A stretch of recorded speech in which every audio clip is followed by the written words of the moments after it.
सध्या वाल्मिक कराड याचा हा व्हिडिओ व्हायरल होतोय। वैद्यकीय तपासणीनंतर बीड कारागृहात जाण्यासाठी वाल्मिक कराड पोलीस बंदोबस्तात बाहेर येतानाचा हा व्हिडिओ आहे। मात्र याच व्हिडिओमुळे आता गृह खातं वादाच्या भोवऱ्यात सापडण्याची चिन्ह आहेत।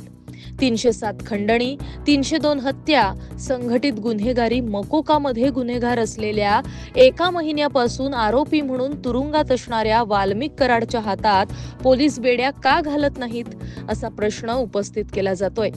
पोलीस वाल्मिक कराडला आरोपी गुन्हेगारीची वागणूक न देता एखादी VIP सुरक्षा दिल्यासारखी का दिसत आहेत? खरं तर संतोष देशमुख हत्या प्रकरणात वाल्मिक कराड हा मुख्य संशयित आरोपी आज खंडणीच्या गुन्ह्यात तो अटकेत आहे। मात्र काल 29 नोव्हेंबरचा CCTV फुटेज हाती लागला। याच दिवशी वाल्मिक कराडनं विष्णू चाटे याच्या मोबाईलवरून आवादा कंपनीला कॉल केला होता।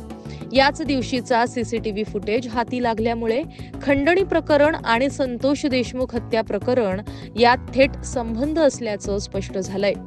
त्यामुळे इतक्या गंभीर गुन्ह्यात आरोपी असलेल्या वाल्मिक कराडला बाहेर नेताना हातात बेड्या का घालत नाही असा सवाल उपस्थित केला जातोय।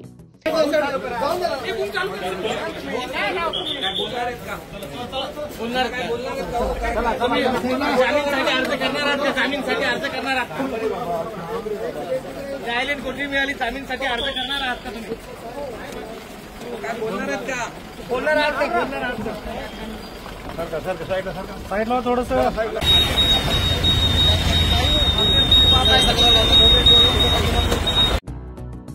Bureau report, Maharashtra news 24।